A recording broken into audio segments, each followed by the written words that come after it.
शाकंभरी शताक्षी तू ही शाकंभरी दुर्ग भाती तू ही चंडी माहेश्वरी दुर्ग भाती तू ही चंडी माहेश्वरी हे शताक्षी तू ही शाकंभरी हे शताक्षी तू ही शाकंभरी दुर्ग भाती तू ही चंडी माहेश्वरी दुर्ग भाती तू ही चंडी माहेश्वरी दुर्ग भाती तू ही चंडी माहेश्वरी दुर्ग भाती तू ही चंडी माहेश्वरी तेरी ज्योति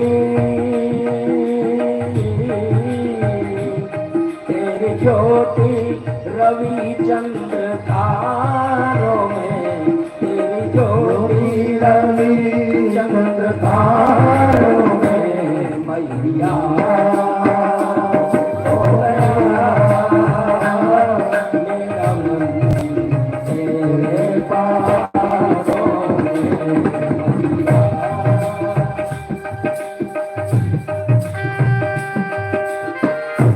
जय हो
पुत्र हैं आपके हम भले या बुरे पुत्र हैं आपके हम भले या बुरे पुत्र हैं आपके हम भले या बुरे पुत्र हैं आपके हम भले या बुरे पुत्र हैं आपके हम भले या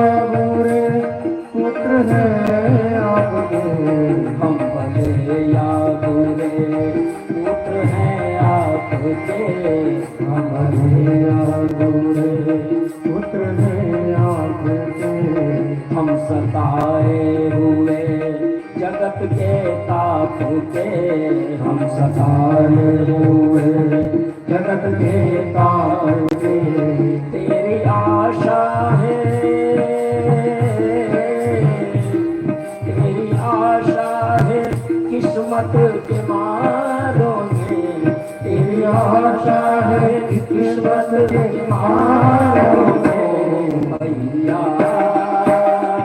हो गया मेरा मन तेरे पाँव में हो गया मेरा मन तेरे पाँव में मैया हो गया मेरा मन तेरे पाँव में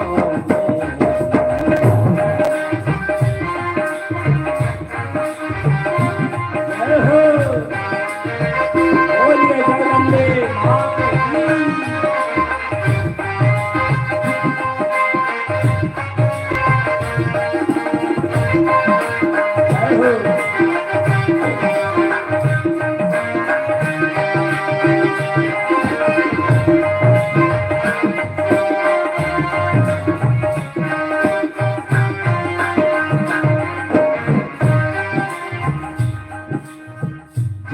आदिशक्ति दुर्गे भवानी, जय आदिशक्ति दुर्गे भवानी, जगदम्बिका गौरी माँ शिवानी, जगदम्बिका गौरी माँ शिवानी।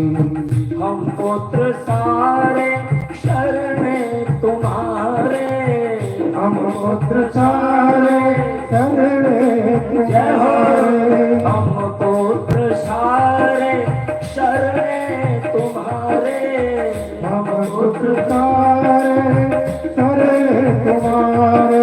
हरिये कृपा माँ दुर्गे भवानी, हरिये कृपा माँ दुर्गे भवानी। मैया हो गया मेरा मन, मेरे पालों में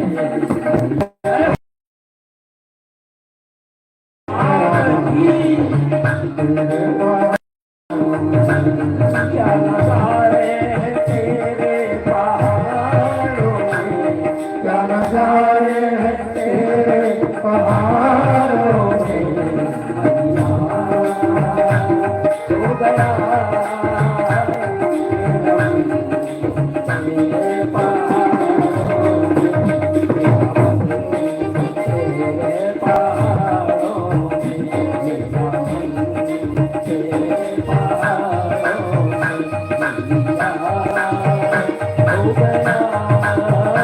मेरा मन तेरे पहाड़ों में,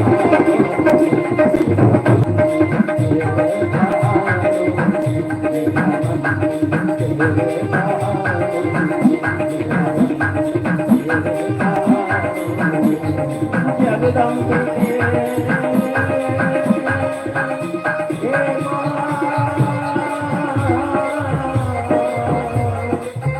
हे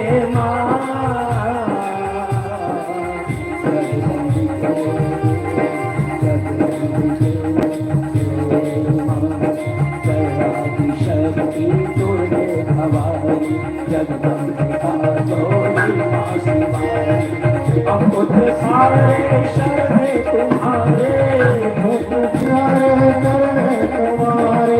हरिये कृपा माँ दुर्गे भवानी, करिए कृपा माँ दुर्गे भवानी, करिए कृपा माँ दुर्गे भवानी, करिए कृपा माँ दुर्गे भवानी, करिए कृपा माँ दुर्गे भवानी।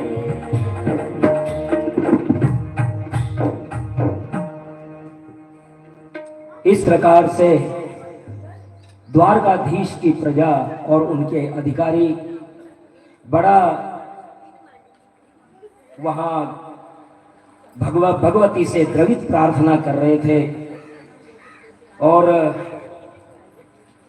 वहां साक्षात केवल भगवान कृष्ण नहीं, अपनी पत्नी जामवंती के साथ में, शमंतक मणि के साथ में कन्हैया उसी अंबा जी के मंदिर में प्रकट हो गए हैं। ये अंबा मैया का साक्षात चमत्कार देख करके द्वारकाधीश बड़े प्रेम से बोल उठे, द्वारकावासी बोलिए अम्बे माता की।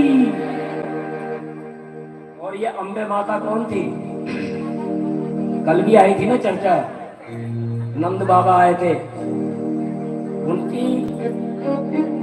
उनकी इष्ट देवी है अंबा माता।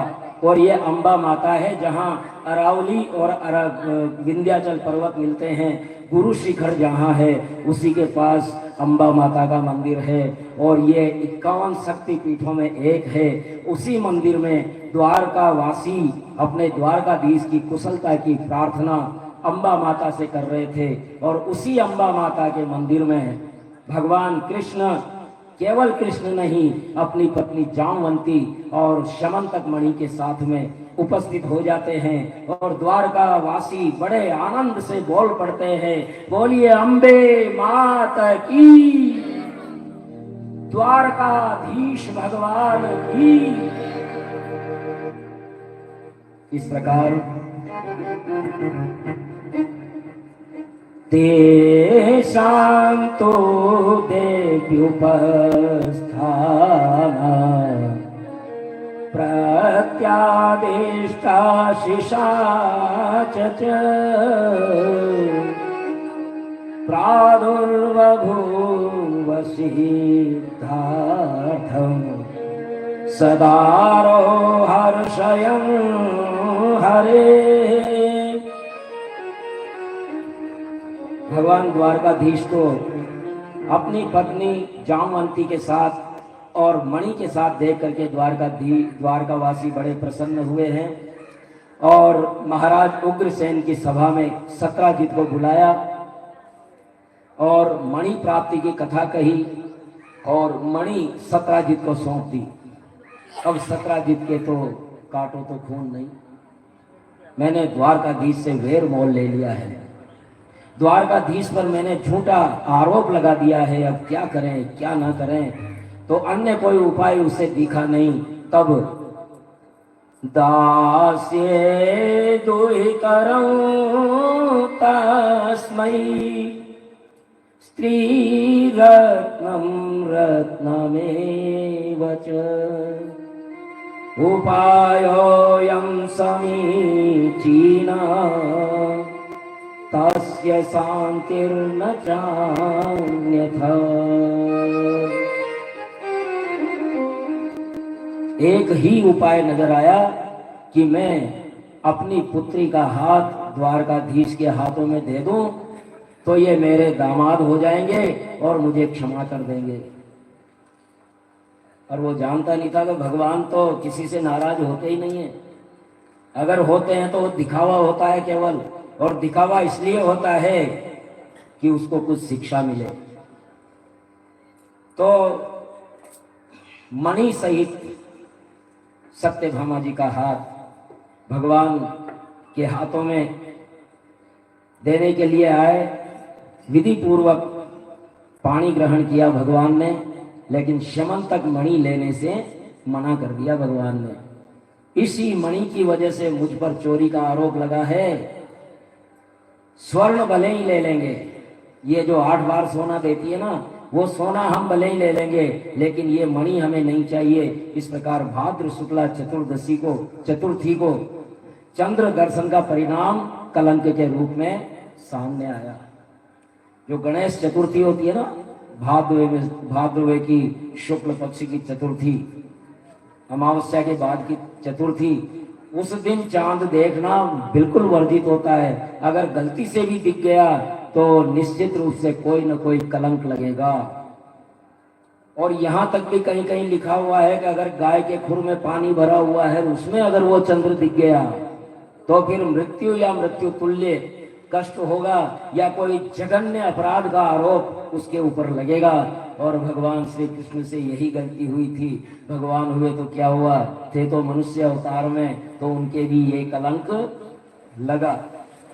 अब जिस चीज के लिए मना किया जाता है ना, वो चीज अवश्य में होती है।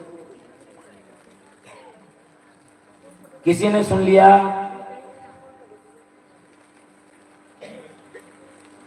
कि आज मालपुए का नाम ही नहीं लेना है, मालपुए का नाम ही नहीं लेना है आज, तो बार बार उसके दिमाग में यही बात आई, आज मालपुए का नाम नहीं लेना है, आज मालपुए का नाम नहीं लेना है, बार बार यही बात आ रही है, आज मालपुए का नाम नहीं लेना है। तो शाम को जब भोजन का आया तो वो पूड़ी बनी हुई थी, करे मालपुआ लिया, आखिरकार मालपुए का नाम। जिस चीज के लिए मना किया जाएगा वो चीज अवश्य ही होठों पर आएगी, वो गलती अवश्य ही होगी। अब चतुर्थी है भाई, कल चतुर्थी है, किसी को चांद नहीं देखना है। तुलसीदास जी ने इसीलिए तो कहा है ना, तो पर नारी लीलार गोसाई तजऊ चौथ के चंद की नाई। ये वही चौथ है। जिस तरह उस चांद को देखने से कलंक लगता है, उसी तरह पराई स्त्री को भी चेहरे को दृष्टि शुद्ध है तो सब माताएं हैं, सब बहनें हैं, लेकिन दृष्टि में अगर दोष है, दृष्टि में विकार है, तो फिर वो तजऊ चौथ के चंद की नाई। अगर दृष्टि में विकार है तो कलंक लगना ही लगना है।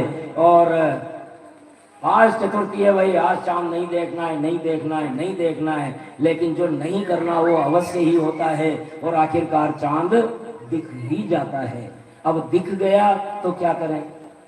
अब तो इसके फिर 2-3 उपाय भी बताए हैं। पहला और सबसे महत्वपूर्ण उपाय ये है कि छत पर चढ़ जाओ। चांद तो दिख ही गया, अब किस बात का डर है? लेकिन 10-5 पत्थर भी लेकर के जाओ और छत पे चढ़ करके पड़ोसी के यहाँ पत्थर फेंको। किसी का माथा फूटेगा, वो 2-4 गालियां निकालेगा और आपका दोस्त खत्म हो जाएगा। क्या बात है, बहुत अच्छा उपाय है ना, बहुत अच्छा उपाय है। दूसरा उपाय ये है कि ये जो अभी समंतक मणि की कथा आई, इस कथा को या तो स्वयं पढ़ लो और या पंडित जी को बुला करके ये कथा सुन लो, तो आपका वो चंद्र दोष का जो है दोष वो मिट जाएगा। और तीसरा एक और उपाय है, वो है कि जब चांद दिख गया तो फिर वहां से नजर मत हटाओ। चांद दिख गया, नजर मत हटाओ वहां से, और उसके पीछे भोलेनाथ का ध्यान कर लीजिए। भोलेनाथ पीछे हैं और चंद्रमा उनकी जटा पर है, तो फिर चंद्रमा जो वक्र है वो भी भोलेनाथ की जटा पर मंगलमय हो जाता है। इसलिए भोलेनाथ को पीछे अगर ध्यान कर लिया तो चंद्रमा आपको कलंक नहीं देगा बल्कि कल्याण देने वाला हो जाएगा। ये है चंद्रमौली वृषकेतु भगवान विश्वनाथ की कृपा। तो बताइए कौन सा उपाय अच्छा है? हाँ, भोलेनाथ। पत्थर वाला भी आएगा, किसी को पसंद? तालियां तो खूब बजी थी, तालियां तो खूब बजी थी पत्थर फेंकने वाली को। ये तो बहुत सरल तरीका है, केवल 2-4 पत्थर उठाओ, छत पे चल जाओ और फेंक दो। लेकिन पत्थर मत फेंकना। ये जो 2 उपाय बताए ये बहुत अच्छे उपाय हैं। पहले बात तो देखना नहीं है, और दिख गया तो ये कथा सुन लो, पढ़ लो, ये हो जाएगा। और फिर भी अगर दिख गया तो भोलेनाथ तो सबके साथ है, उनका ध्यान कर लीजिए। मस्तक पर चंद्रमा है तो वो दोष देने वाला नहीं, कलंक देने वाला नहीं, वो कल्याण देने वाला हो जाता है। क्योंकि चंद्रमौली वृषकेतु भावी हूं मेट से कहीं त्रिपुरारी, भावी को भी मिटा देते हैं। इस प्रकार भगवान का ये तीसरा विवाह सत्यभामा जी के साथ में हुआ। अक्रूर और कृतवर्मा ने योजना बना करके और इस समंतक मणि को चुरा लिया था और सत्यभामा जी के पिताजी की हत्या कर दी थी। और भगवान को कही जब, तो आखिर भगवान ने कृतवर्मा को मार दिया। भगवान द्वारका लाए, सतधन्वा को तो मार दिया, मणि नहीं मिली। बाद में विश्वास दिलाकर अक्रूर को बुलाया और मणि दिलाई। इस प्रकार रुक्मणी जी, जामवंती जी और सत्यभामा जी के रूप में अभी तक 3 विवाह की कथा आई। विज्ञातार्थोऽपि गोविन्दो दग्धानाकर्ण्य पाण्डवा कुन्तीं च कुल्यकारणे सह राममयो कुरुन्। एक बार अनेक यदुवंशियों के साथ में भगवान श्री कृष्ण इंद्रप्रस्थ पधारे थे। अब किसी को ध्यान है क्या ये इंद्रप्रस्थ कहाँ है? किसी को ध्यान है क्या? हाथ खड़े करें अगर ध्यान है तो। इंद्रप्रस्थ कहाँ है? इंद्रप्रस्थ कहाँ है? किसी को भी ध्यान नहीं है? अरे भाई, अपने भारत के विषय में जानो। माला फेरना, भगवान के दर्शन करना बहुत अच्छी बात है, लेकिन हम भारत को नहीं जानेंगे ना तो न तो माला फेर पाएंगे, न दर्शन कर पाएंगे, न मंदिर बचेंगे, न धर्म बचेगा। इसलिए हमें हमारे भारत को जानना पड़ेगा। कुछ वर्ष पहले तक इलाहाबाद को सब जानते थे, प्रयागराज को कोई जानता ही नहीं था। सही कर रहा हूं ना? गलत हो तो बता देना। कुछ ही साल पहले तक इलाहाबाद को सब जानते थे, लेकिन प्रयागराज को कोई नहीं जानता।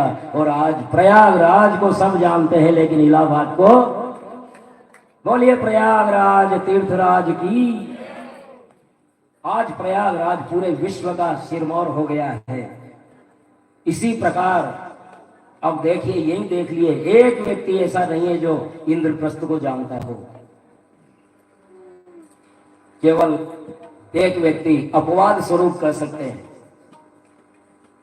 ये इंद्रप्रस्थ पांडवों की राजधानी थी और इंद्रप्रस्थ आज की दिल्ली है। दिल्ली इंद्रप्रस्थ है। अब दिल्ली वो सब जानते हैं, लेकिन इंद्रप्रस्थ जो हमारा गौरव है वो कहीं खो गया है। और हमें हमारे गौरव को, गौरवशाली स्थानों को जानना ही चाहिए। तो इंद्रप्रस्थ आए थे भगवान। एक दिन अर्जुन के साथ रथ पर वन भ्रमण हेतु गए। प्यास लगने पर यमुना किनारे गए और वहां जल पिया। 8वां आश्चर्य। अब ये कहेंगे कि पंडित जी पता नहीं कहां से बातें लाते हैं। अब भगवान कृष्ण ने जमुना का जल पिया। कोई गया है क्या दिल्ली अपन में से? दिल्ली गए हैं कोई? हाथ खड़े करें।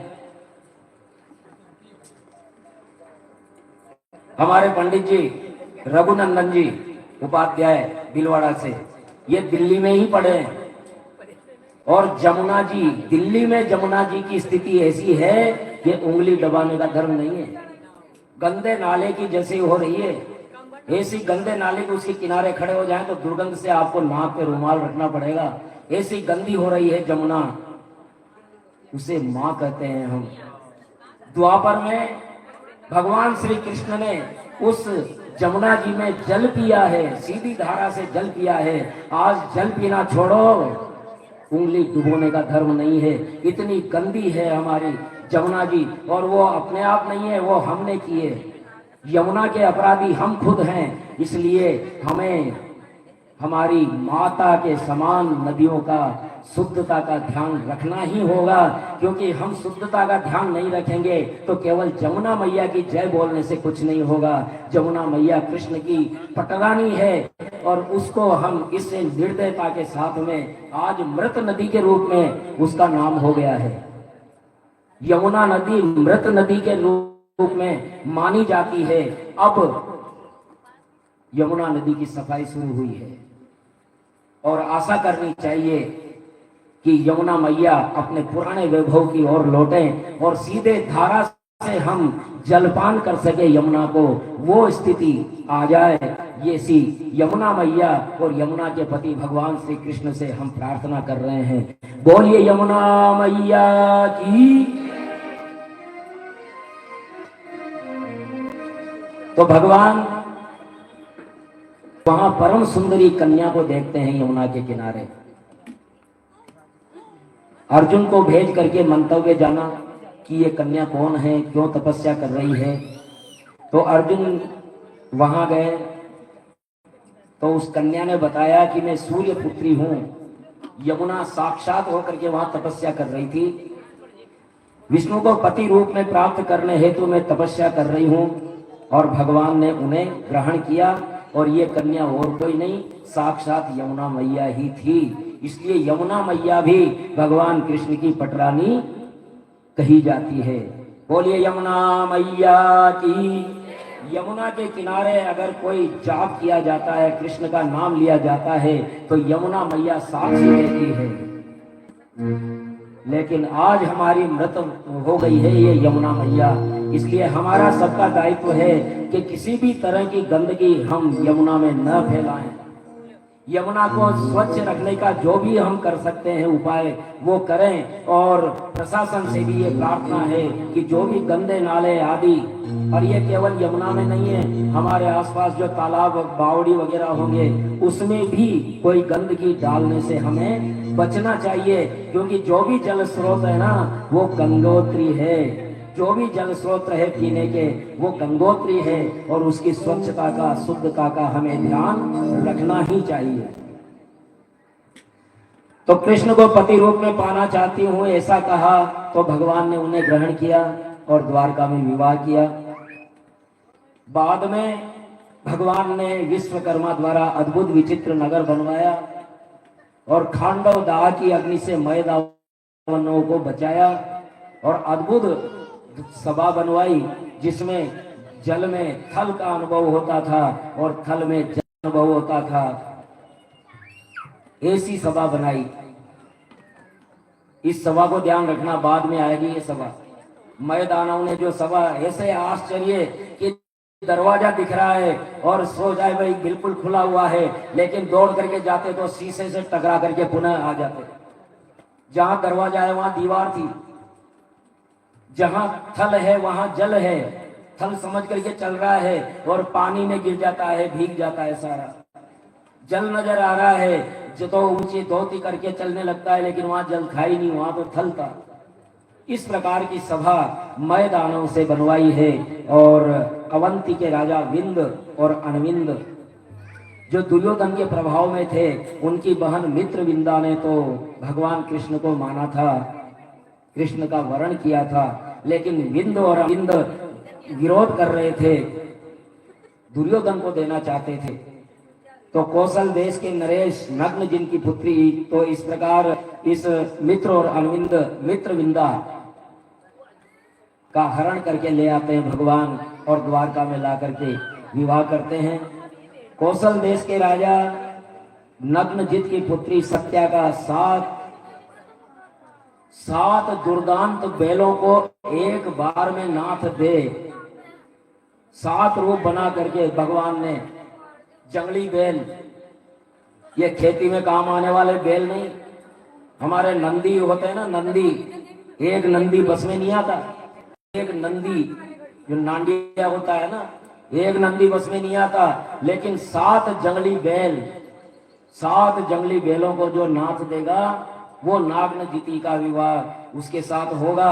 और भगवान कृष्ण ने 7 रूप धार करके और एक ही बार में 7 बैलों को नाथ दिया है। और इस प्रकार नागनजिती व श्री कृष्ण का विवाह का भारी उत्सव मनाया गया। केकई देश की राजकुमारी भद्रा, उससे भी भगवान ने पाणी ग्रहण किया उसका। और मध्य प्रदेश की राजकुमारी लक्ष्मणा, उसको भी स्वयंवर से हर लाए।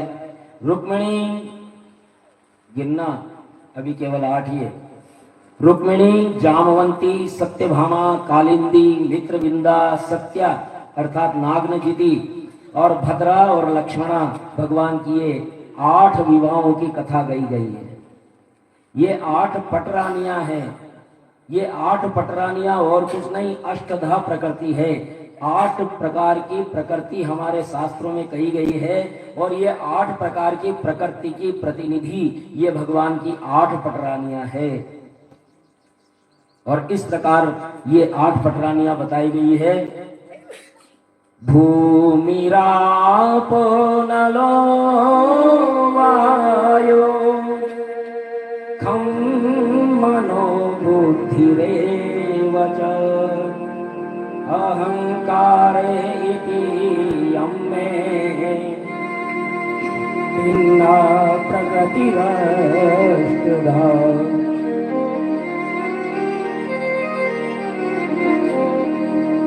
जीव प्रकृति के अधीन है, ईश्वर नहीं। हम जो है ना वो प्रकृति के अधीन रहते हैं, 8 प्रकार की प्रकृतियों के अधीन हैं हम, लेकिन ईश्वर की तो वो पटरानियां है, यानी ईश्वर उनके अधीन नहीं है, वो ईश्वर के अधीन है। इस प्रकार प्रकृति कहते हैं स्वभाव को, और ये जो स्वभाव को जिसने अपने वश में कर लिया वो सुखी है, और जो स्वभाव के वश में हो गया वो दुखी है। स्वभाव के वश में होने के बजाय स्वभाव को वश में करो।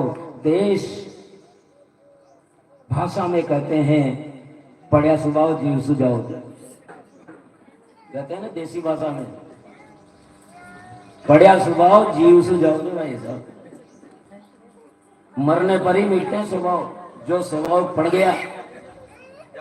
और ये स्वभाव ही प्रकृति है। 8 प्रकार की प्रकृति होती है। मनुष्य स्वभाव के आगे हार जाता है, किंतु अपने स्वभाव को, प्रकृति को जीत लेने वाला व्यक्ति ही सुखी होता है। स्वभाव को जीते बिना मुक्ति संभव नहीं है। स्वभाव को सत्संग से जीता जा सकता है, और सत्संग और भक्ति दोनों एक दूसरे के पूरक हैं। सत्संगी भजन न करे तो सत्संग व्यर्थ है। पत्थर नर्मदा में पड़ा रहे तो पत्थर ही रहेगा, समझना। कहते हैं कि नर्मदा का कंकर कंकर शंकर है। नर्मदा से कंकर निकाल करके सीधे अभिषेक कर दो, वो प्रतिष्ठित है, उनमें प्रतिष्ठा की आवश्यकता नहीं है, लेकिन वो नर्मदा में ही पड़ा रहेगा तो वो पत्थर ही रहेगा। इसी प्रकार कथा श्रवण तो करे, लेकिन हृदय में भक्ति ना हो, हृदय भक्तिमय ना हो पाए